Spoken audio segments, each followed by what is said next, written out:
Am I supposed to work this hard? I'm not quite sure. Okie doke, hello. I am so excited to be filming today because we are going to be testing out and using the new Huda Beauty Naughty palette for the very first time. So I haven't even touched this palette, I haven't swatched it or anything like that. I am super excited to get stuck into trying this out and testing it, especially on my eyes, to see how it works and how it compares to her other palettes and other palettes in my collection. Hopefully that sounds interesting to you, and if it does, make sure you stick around. You can also hit that subscription button and that notification bell if you'd like to. If not, all good. Why not? It's free and it's a good time, but if not, all good.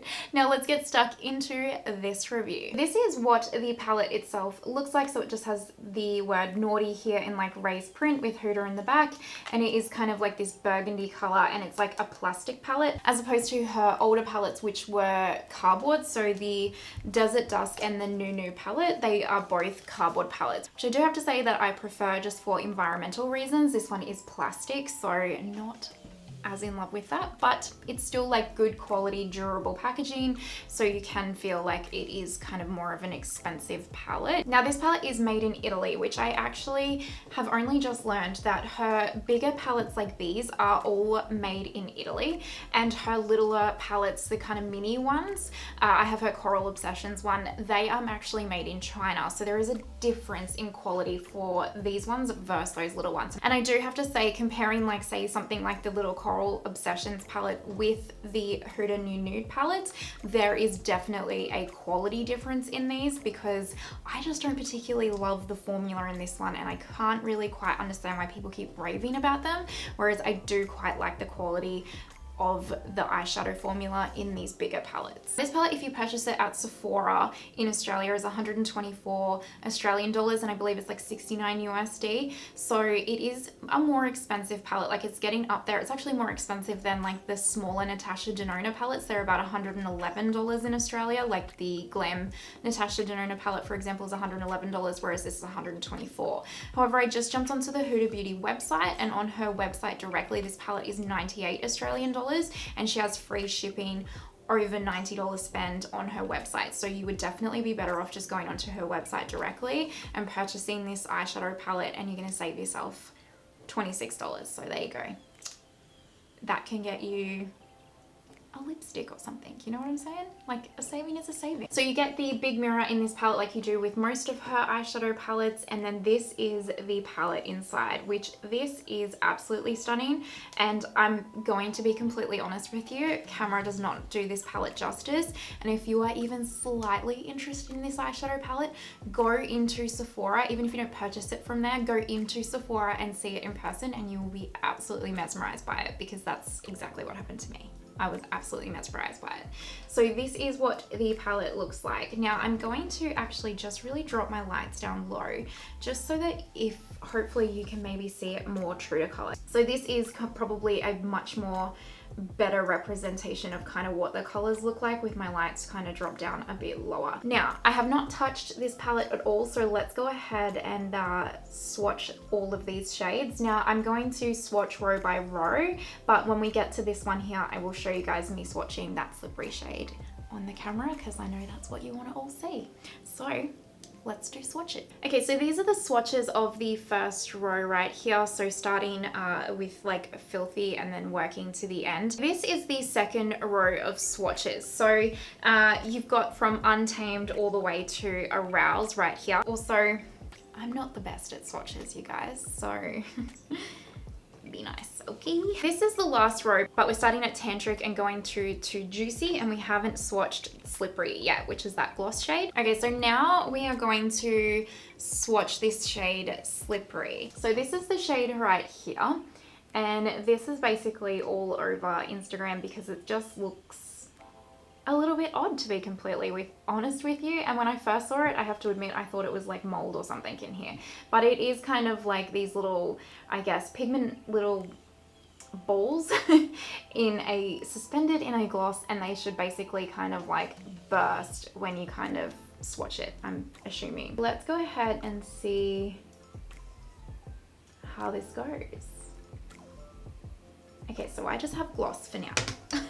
Let me see if I can get this to work. One sec. Okay, I'm not sure if I did this right, but I just kind of like really dug my finger in there and now it kind of got like some pigment off. So let's kind of see right here.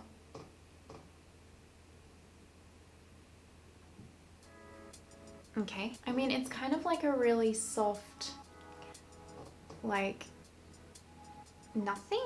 Am I supposed to work this hard? I'm not quite sure. Okay, so this seems to be about as like pigmented as I can kind of get it at this stage. And it's definitely a glossy formula. It just kind of feels like almost like Vaseline with just like some pigment to it, I guess. Kind of like a sheer lip gloss or something like that. So let's go ahead now and actually try the eyeshadow out and see how good it is. Now I've zoomed you guys in nice and close like I normally do. This is as close as I can get. This is as close as you want to be though, honestly, because you're really getting all the gory details of my skin here. Like, yeah. Now I'm going to use my Nars Tinted Eye Primer, which is the one that I always use just because I know that this works with other shadows and I like how they perform. So it's kind of just an old favorite. We're not trying anything new or anything like that. And we're going to blend this out.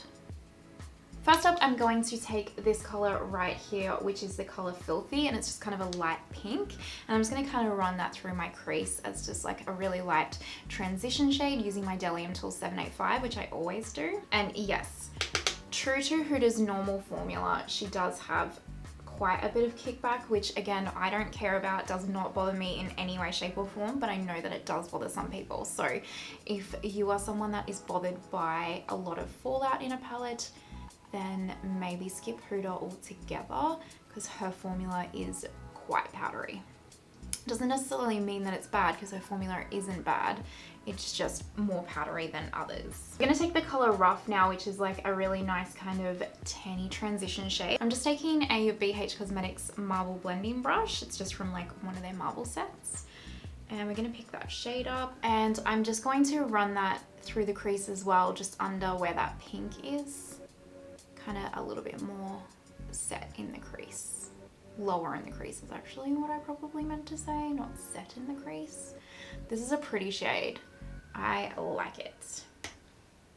Definitely this is the shade that I would wear like every day. This is the shade, the kind of color of a shade that I hit pan on in every single one of my eyeshadow palettes. No other shade, just this one. Now I'm going to take this one right here, which is the color Untamed, and it's kind of like a really deep burgundy. And I'm just going to pick it up on an angled brush here. And I will say that the mattes are performing really beautifully so far. In fact, I think they're even performing a little bit better than her other palettes. I do really like her other palettes. I think the Nude palette is my favorite. Her formula in that palette is even a little bit better than the Desert Dusk, and I think that this formula is even a little bit better than those two. So I will say that the shadows so far are performing really, really nicely, and you can see they're just really, really pigmented as well, which is nice. This shade has given me a little bit of fallout. The other shades haven't, but I could have just not tapped my brush off enough, but I do normally get fallout from her kind of shadows, so it doesn't surprise me. And now I'm just picking up a really, really teeny tiny blending brush and picking up that same Untamed color, which is the burgundy. And I'm going to kind of put that really low in the crease and like drag it towards the inner eye here. I guess we're going very smoky today. And then I'm just picking up that color Rough again and buffing out the Untamed color just a little bit. Now I really want to go in with this color Passion, which is this marbled shade right here because it is just calling my name. It's so pretty. Now I'm going to try it with a finger first and then a brush, and then wetting the brush so that we can see which way is going to be best to use it. So I'm going to go in with my finger first, and I'm going to use my middle finger, and I'm not flipping you off, I promise. And it does swatch like this beautiful kind of like, I don't know, like purpley color. It's really, really pretty. That is really quite pretty. And what's interesting is that kind of looks almost black on camera. I could be wrong, but it does seem like it's picking up almost kind of like blacky, but it's actually quite like alien purpley in person. It's like, yeah, it's very different in person. Okay, so that was the like using my finger. Let's go ahead and do this side using a brush. Now this is not wet at all, it's just dry. And let's see how this kind of builds up.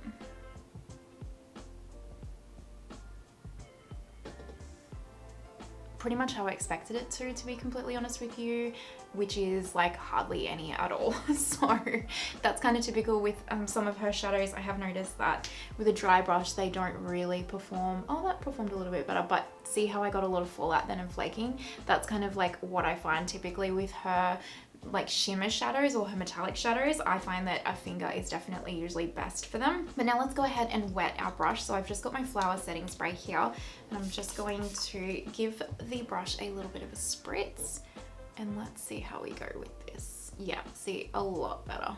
And I think you can kind of see almost like the color a little bit better. It's crazy how dark this swatch is, considering in the pan it doesn't look this dark.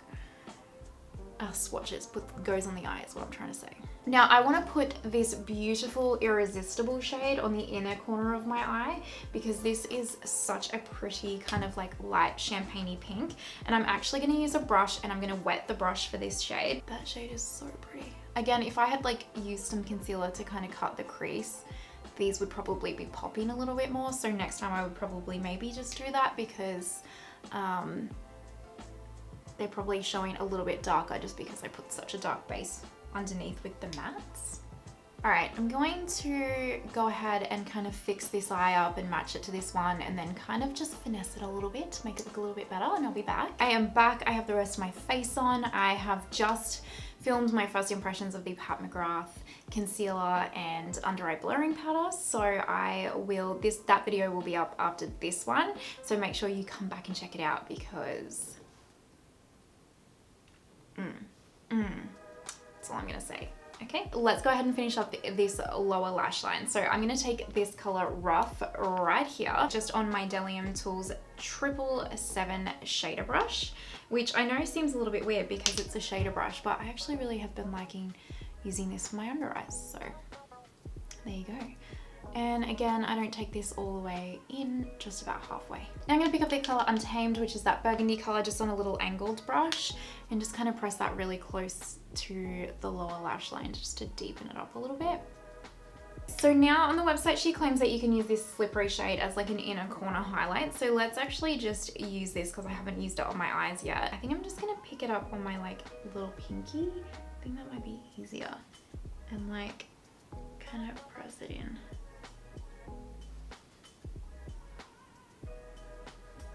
Oh, I think I just ruined it. Oh, I did. Okay. Oh, I ruined it. Oh, okay. Okay, well, we found the pigment on that slippery shade. Okay, that's better. Okay, we're just gonna leave it there. I'm just gonna go ahead and put some black eyeliner on the upper lash line and do my mascara and stuff, and then I will give you my my thoughts on this palette. So 2 seconds, please. Alrighty, we are back. The makeup is finished. I decided to go a bit vampy today, really, for me, which is nice change. So there you go. Hopefully you like the look. My final kind of verdict on this palette is that it is a really nice palette. Now, I think this is a beautiful wearable palette, and I think from reading off the website that it is like a part 2 to the New Nude palette. I can see that, and I think that these do kind of work really beautifully together. Now, what do I actually think about the formulas of this palette? I think the mattes in here are absolutely beautiful. I really, really do. I actually think even the mattes in here are better quality than the New Nude palette as well, and I quite like that formula. So mattes get an A+ for me. To be completely honest with you, all of the kind of shimmer shades, apart from this marble shade right here, which I haven't actually tried yet, but like all of the shimmer and metallic shades here, regardless of whether they're like that marble tie-dyed effect or like if they're just like a metallic effect, I think are all very similar formulas. Yes, they have different effects on the eyes or different colors on the eyes, but I think they're very similar in formula. This one here is, I would say, definitely, and the rest of them that I have used, and even just from swatching them, is very similar to the marbled shimmers in the New Nude palette, that kind of makes sense. It's very kind of like a crumbly metallic formula, which doesn't necessarily mean, I'm gonna actually just close that up because I think it's blinding you guys, which doesn't actually mean that it's like a bad formula, because it's not. It is a very beautiful formula. You can see on my eyes how they turned out. I think this look turned out very, very beautiful. It's just a little bit flaky, so like I said, you really need to kind of do your eyes first with the Huda palettes before you do your face makeup. Or if you are going to do your face makeup first and then your eyes, you definitely need to wet your brush before you go in with one of those kind of metallic shimmer shades, or the foil shades, whatever the shade is. If it's basically shiny, I would very, very much recommend wetting your brush first before you use it. Now this controversial slippery shade right here, I don't like it actually. I think it's really like, I had to dig so hard in here to get any pigment payoff, and then like it seems quite patchy because the pearls in here aren't even, so that when you kind of like rub your finger in it to get the pigment, it's not even enough to kind of actually use. But I mean, I probably need to play with it a bit more, but it's not even something that I naturally really want to reach for, just from what I've played with it today. Overall though, I mean, should you purchase this palette? I don't know, only you can decide that. Like, we all have different tastes and budgets and all that kind of thing. Am I really, really happy this is in my personal collection? Absolutely. I really like this palette, and I think it's going to make a really nice addition to my collection, and I do see myself reaching for this palette. Let me know your thoughts down below. Have you picked up this palette already? What do you feel about the palette? Do you like it? Are you happy that you purchased it? Are you thinking about picking it up? Are you just like, no, it's not the palette for me, can't be bothered, don't like Huda shadows, or just don't like the palette? See you later. Let me know your thoughts down below. I always love hearing from you guys, and I love hearing your thoughts because it's interesting seeing different people's perspectives. I hope that you enjoyed the video, and if you did, you can give this video a thumbs up, subscribe, hit that notification bell so you don't miss any of my videos. Remember, I have that first impressions on the Pat McGrath concealer and under eye powder coming up shortly as well, plus many more planned and filmed that I just need to edit them, and I really procrastinate a lot on that. But anyway, I digress. I hope you have an amazing day wherever you are in the world, and I will see you next time. Bye!